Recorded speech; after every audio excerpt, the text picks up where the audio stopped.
Because to some people, it's a scary thing to think life is short.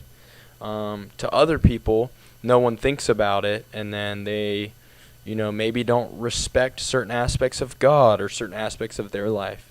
So we're going to get into it. First Bible verse is Ecclesiastes 6, and it says, Ecclesiastes 6:12 says, "Life is short and meaningless, and it fades away like a shadow. Who knows what is best for us? Who knows what will happen after we're gone?" And Psalm 90 says, "Teach us to number our days, that we may present you a heart of wisdom."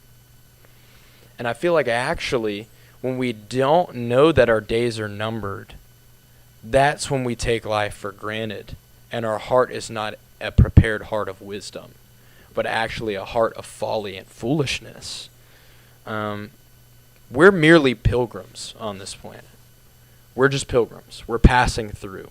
Life is nothing but a vapor. And so in one moment we're here, and before you can snap your finger, we're gone, and the next generation has been born. And to think that life is about me, and to think that life and everything, and that I deserve this, and that I'm owed this, it baffles me to think that I think like that sometimes. The reason we sin sometimes is not because we didn't mean to. The reason we sin sometimes is because we don't realize that our days are numbered and that our life has purpose, and so we do what we want and abuse God's grace for our life. But if we can understand the weight and gravity that our days are numbered, life is short, so let me use my life to glorify God, then maybe we can just have this respect and fear of God to the point where our life begins to have purpose. Our life only becomes meaningless when it's not lived for Him. But if we're living for Him, then our life has purpose. And in order for our life to have purpose, we live for Him. And our pilgrimage in this lifetime is not just of meaninglessness, but our pilgrimage of this lifetime is us coming into earth, telling people the good news of the gospel of Jesus, and saying, you too can come with me to my final destination. That's what purpose is in this life. We were out evangelizing. If you guys watch the main channel, our street evangelism videos, we were evangelizing and we were talking to a homeless man. And it was a great conversation, and it was super wholesome and respectful, but he just was not budging on Jesus. And not that we were trying to pitch anything to him, because Jesus isn't a pitch. Jesus isn't something that you sell to people. Jesus is the greatest gift anyone can receive, wrapped in a pretty bow, and you just say, hey, this gift's on the table, and you can open it or not. That's what it is with Jesus. But this guy was just not doing it with Jesus, and he looks at me, and he goes, Bryce, the doctors gave me a year to live because I have a heart condition, and I'm on month 7. My hourglass is ticking, and my time's almost up. And he goes, it's not that I don't want God. I'm very open to God, and I actually want Him to reveal Himself to me. And if He were to reveal Himself to me, I'd go all in for God. But my time is ticking, and my hourglass is almost out. And it just struck me because I'm like, man, like this homeless man even knows that his hour is ticking and he's open. And so it kind of like released this kind of, I guess, like hidden fear inside of me of like, even people that know their hourglass is ticking are still open to the gospel. They still want God to be revealed to them. He goes, man, if God revealed Himself to me, dude, I'd be totally open. Totally open. It's like, man, what are we doing? Like, people are sick. People are dying, not just like physically sick, but spiritually sick. Like when we talk about because of sin we deserve death, it's not just physical death, it's death separation from God. Like, people are sick and dying, and life is short. And when people are born into this world, because they're born into sin and pride, people's perspective of their life is everything is about me. Even if they say they don't feel that way, subconsciously our actions prove that we think life is about us. And we forget that time is ticking and that time is short. I bet, yesterday I felt like I was a freshman in high school.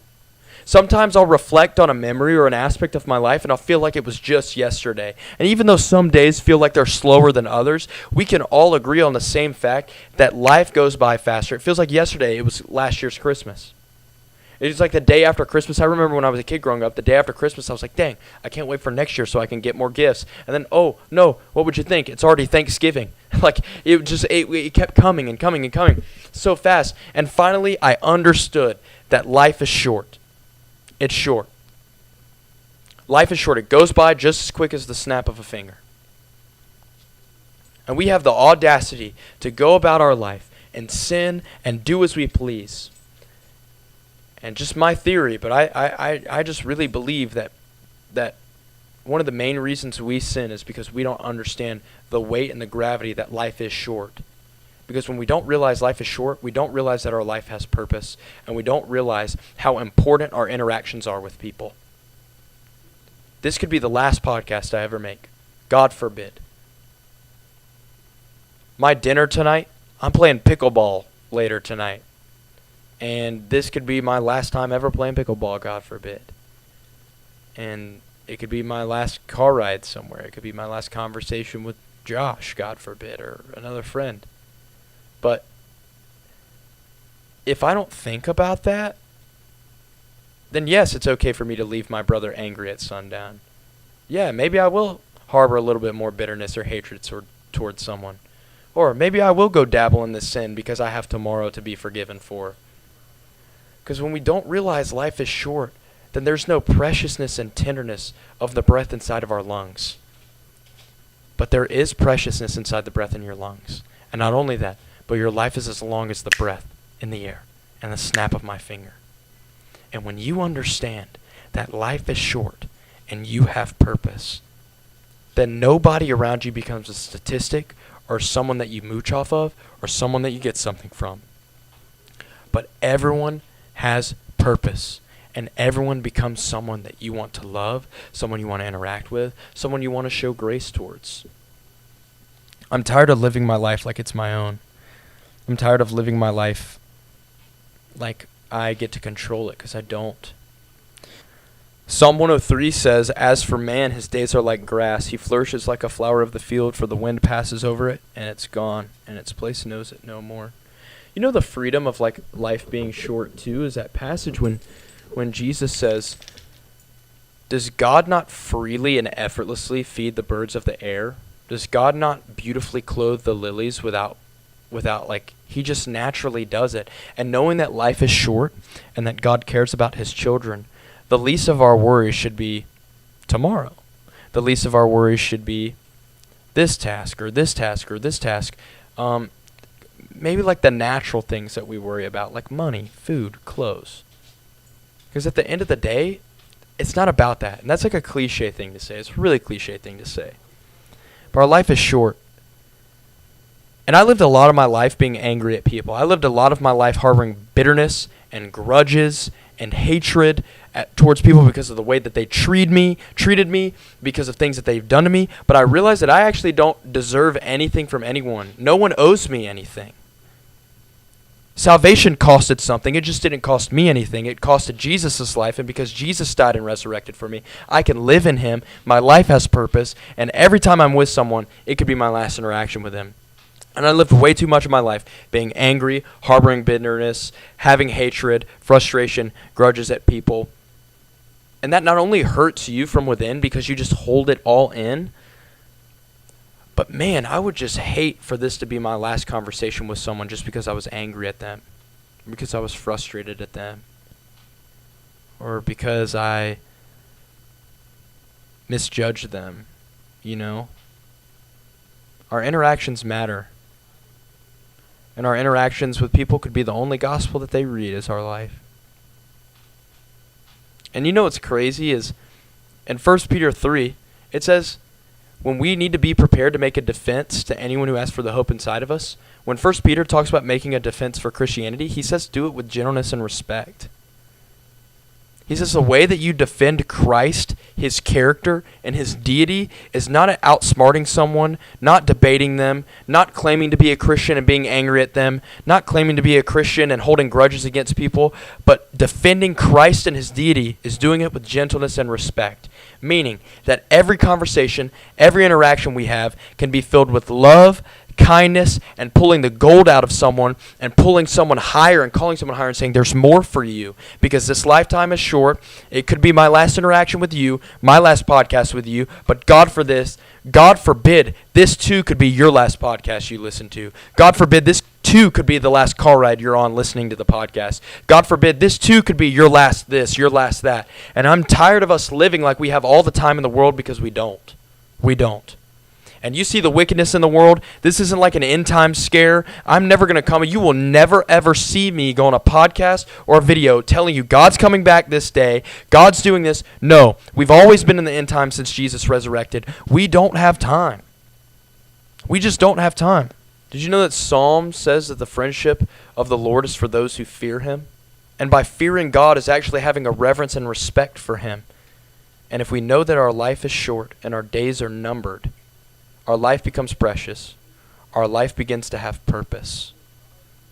And because of the fear of the Lord and having reverence and respect for our life and the breath that he's put in our lungs, then maybe we'll just interact with a little bit of more love. Maybe when we're in a heated moment, instead of getting angry and frustrated, we'll bite into the fruit of patience in our life. The most profound thing I ever learned, I used to struggle with frustration. And I was chatting with someone, and they said, the fruits of the Spirit aren't fruit that we pick off of a tree and take a bite of. When we get born again, the fruits of the Spirit are in our heart. The fruits of the Spirit isn't something that we reach up and grab when we need it. The fruits of the Spirit are within our heart because we've been born again. Love, joy, peace, patience, kindness, goodness, faithfulness, gentleness, and self-control are all fruits that you are bearing on the tree of your heart, and you just have to reach in the depths of it and take a bite. You're not reaching out to the tree. The tree's within you, the fruit's within your heart. Sometimes we just got to look down and take a bite. And because life is short, maybe we'll be quick to patience, slow to speak, quick to listen, hear someone out, have grace towards someone, show a little bit more mercy here. Because, I'm tired of living like we have all the time in the world. Jesus, I thank you for everyone watching and listening to this episode. God, I just pray that you'll instill a fresh fire in people. God, that the understanding that life is short will not be one of fear, but one of boldness, God. Just thank you. Thank you for life that you give us, and every day is just your grace and your mercy and your love for us. In Jesus' name, amen. Guys, thank you so much for watching and listening to the podcast. If you like it, subscribe to the YouTube. Follow us on Spotify and Apple. And if you like a clip, we probably posted the clip on our Instagram or YouTube Shorts account. Go check it out on our TikTok, Bryce Crawford Podcast. Everything Bryce Crawford Podcast. Love you guys so much. We'll see you guys next time.